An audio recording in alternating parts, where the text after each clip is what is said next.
Même la mafia se sert de la Charte des droits.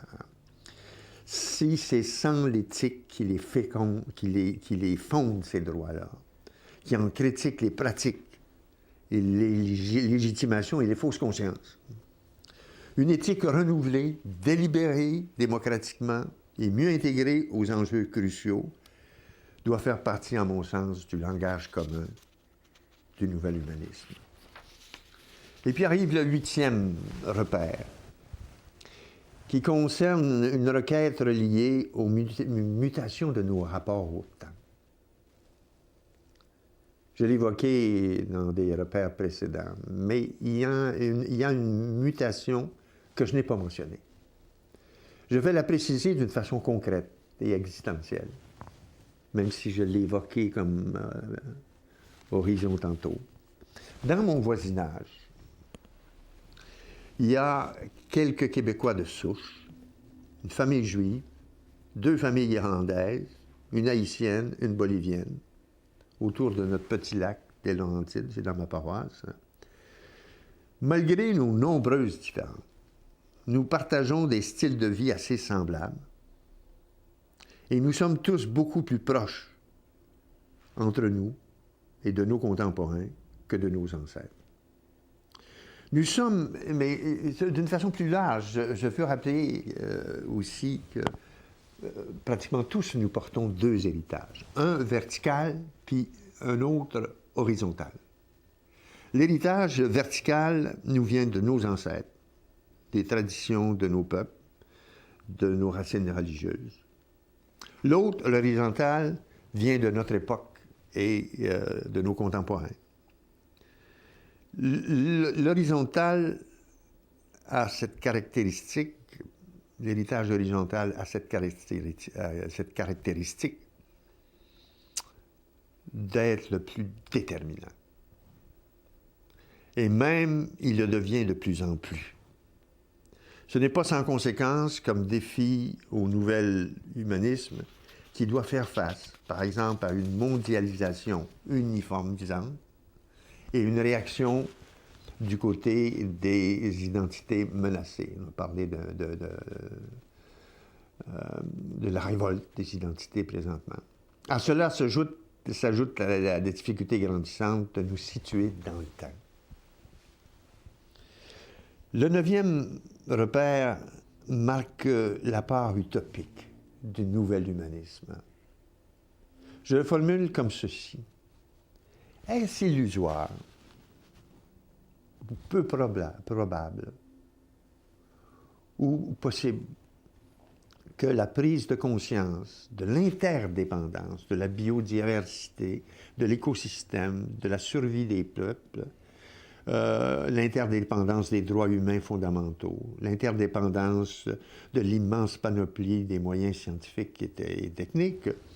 Bref, ces multiples interdépendances, est-ce qu'ils ne pourraient pas susciter une civilisation mondiale d'esprit autre que l'hégémonie des empires d'hier et d'aujourd'hui? Se pourrait-il, et je le dis un petit peu avec humour, pourrait-il que mes arrière-petits-neveux, en lisant ces lignes dans 50 ans, s'étonnent que leur vieil ancêtre, de vieil oncle ancestral ait pu douter de cette éventualité, tellement elle est devenue une évidence pour eux et non une pure utopie, irréalisable. Et je me dis, pourquoi pas? Le nouvel humanisme n'a-t-il pas sa part de vision, de rêve et d'espoir? Notez ici que l'utopie d'une civilisation mondiale n'implique pas une uniformisation qui laminerait la riche diversité des peuples, des cultures et des religions. Elle n'implique pas non plus un seul gouvernement pour régir la planète et pas plus un seul type de régime social ou politique. Il s'agit plutôt d'un ensemble de touches universelles, de touches d'humanité. J'en nomme quelques-unes. Je viens de mentionner les multiples requêtes d'interdépendance. Je pense qu'on est de plus en plus conscient de ça. Et à ce chapitre, l'écologie, c'est beaucoup plus qu'une idéologie. Et c'est sûr qu'on s'inquiète des espèces qui disparaissent, des baleines par exemple, mais qu'est-ce qu'il y en est au plan de notre condition humaine? Et j'ajoute comme autre touche, hein, et je me disais ça à l'occasion de la commission Bouchard-Taylor. Je ne sais pas si on réalisait, et puis si on réalise, qu'une des touches de civilisation, au meilleur de l'Orient et de l'Occident, si ce n'est pas l'hospitalité, l'accueil de l'autre, de l'étranger.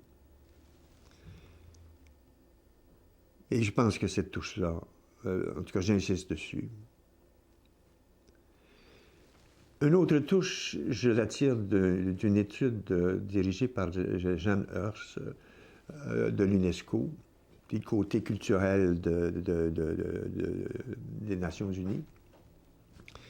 Et ils ont fait le tour des différents pays, des différents peuples. Puis ils se sont dit, il y a pratiquement une seule base commune, c'est la primauté de la dignité humaine. J'ajoute à ça la touche de l'extension universelle de la démocratie, hein, qui est de plus en plus, plus qu'un régime politique, mais la meilleure façon peut-être, non seulement peut-être, mais c'est une condition, de vivre ensemble et d'agir ensemble, et d'humaniser les débats et les conflits qui l'accompagnent. Et puis il y a la touche archi importante, le test majeur d'humanité, qui est le sort des tiers qui n'ont que leur humanité à mettre dans la balance et qui ne sont pas inscrits dans les rapports de force. Déjà, ces 5 touches-là nous laissent entendre que l'horizon d'une civilisation mondiale est moins utopique qu'on pense. Arrive mon dernier repère, qui ouvre sur ce que j'appelle la dramatique spirituelle de notre temps, la dramatique spirituelle contemporaine. Aujourd'hui, tout se joue autour de l'avoir, du savoir et du pouvoir. Moi, je pose la question, qu'en est-il du croire? Dans bien des consciences laïques ou religieuses, aujourd'hui, se dispute la désespérance en l'humanité et l'espérance envers et contre tout. Se disputent le croire et le non-croire en l'humanité, en l'au-delà de soi-même, du monde et de son avenir. Et en ce sens-là, la crise du croire, et j'y reviendrai, avant de se jouer au plan religieux, elle se joue au plan simplement, fondamentalement humain, où se loge d'ailleurs le premier spirituel. Bien sûr, le croire et le non-croire se prêtent à toutes sortes de dérives, aujourd'hui comme hier. Je pense à Umberto Eco qui disait « Aujourd'hui, bien des gens se vantent de ne croire en rien. » Il dit « C'est étonnant, en même temps, ils sont prêts à croire à n'importe quoi. » Mais moi, je me suis toujours méfié de la religion et aussi des croyances sans tradition éprouvée. Parce qu'elles peuvent difficilement être critiques d'elles-mêmes, ces croyances-là. Ce versant positif des 10 repères pour un nouvel humanisme comporte aussi un versant critique. Je retiens ici 3 postures anti-humanistes. L'esprit blindé, le syndrome de la bulle, puis la pensée unique. L'esprit blindé. La plupart des gens qui se disent d'esprit ouvert, progressif, sans préjugés, en constante évolution, cette posture, bien sûr, peut s'accompagner de quête de sens, de questionnement chez plusieurs.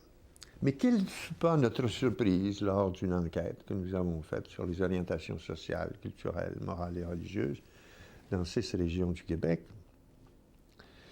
Quelle ne fut pas notre surprise de constater certains enfermements plus ou moins souterrains.